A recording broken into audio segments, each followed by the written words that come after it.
Right now, Pittsburgh's best sports show is about to begin. Call us or tweet us. We got things to talk about on the Ireland Contracting Nightly Sports Call. Okay, thanks very much. Good evening, everyone, and welcome to another edition of the Ireland Contracting Nightly Sports Call. Here taking your calls at 412-575-2600, on Twitter at KDPomp.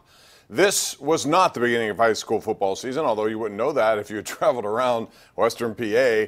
A lot of games going on, teams coming in from Canada, from all over the place, including IMG Academy out of Florida, which is like an all-star team. They have players from 18 different states on their roster. They were at Pine Richland tonight, and they pretty much waxed the Rams.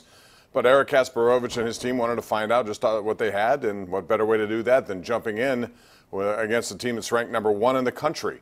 Also, we saw a number of other games, one in progress right now with Erie Cathedral Prep, as they are trying to make it 29 wins in a row against Central Catholic. A lot of these sorts of games, and coaches have opted to play them instead of going through scrimmages like you've seen in the past. So we have some scores and highlights coming out, a late edition of KDKA-TV at 11, following the Tampa Bay-Detroit game, which had a 1-hour delay at the beginning because of lightning and a storm that moved through Tampa Bay area. Pirates are in action tonight, and they currently trail Milwaukee 4-3. The Brewers certainly remember being swept 5 games in Pittsburgh. That's going to hurt them big time if they don't get into the playoffs. Well, tonight they came out right off the bat and boom, boom, boom. Two-run home runs. Christian Yelich is really having a good year. His 22nd home run, and that got him going. And then another one after that against Joe Musgrove, 4-0 in the first inning. They fought back right now to make it 4-3. It's in the 8th. But the Pirates, for all intents and purposes, are done just playing out the string. We'll talk about that. We'll also talk about the first preseason game coming up for the first at home, I should say, tomorrow against Tennessee at Heinz Field. We'll have 5 hours of Steeler coverage beginning at 3 all the way through the end of the game and post-game until 8 o'clock. So that'll be on KDKA-TV. Look forward to that and see what some of the starters can do as we face the cut-down that comes up after the last game, which is next Thursday. Paul Zeise of the Pittsburgh Post-Gazette is here and in person. And Zeise, I know you wrote a column about Ben Roethlisberger and no huddle. People think that's an automatic, well, you go into no huddle, you're going to win a lot of games, you're going to do a lot of things, but you may not win every game that you play in a no huddle. Your take on that?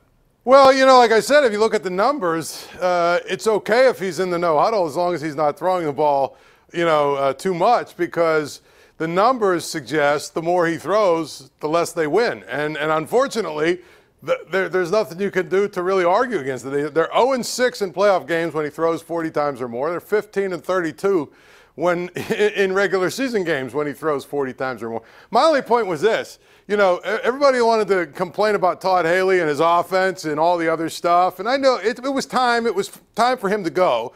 It had run his course. I get that. But everybody needs some checks and balances.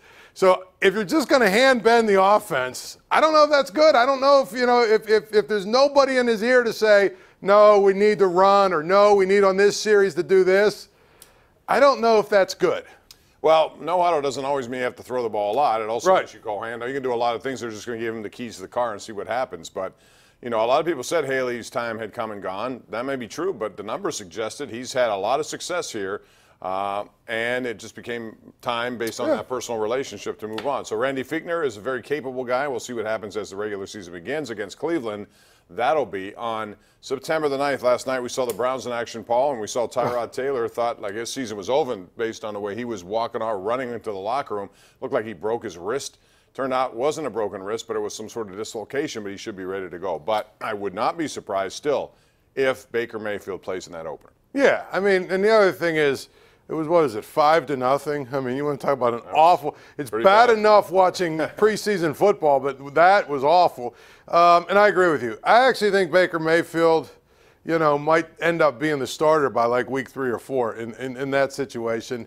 I don't understand the Tyrod Taylor thing. I know you wanted a veteran quarterback, but I don't know if he makes you better if you're the Browns. So to me – we'll probably see a lot of Baker Mayfield this year, and that's because they want to find out what they have in him.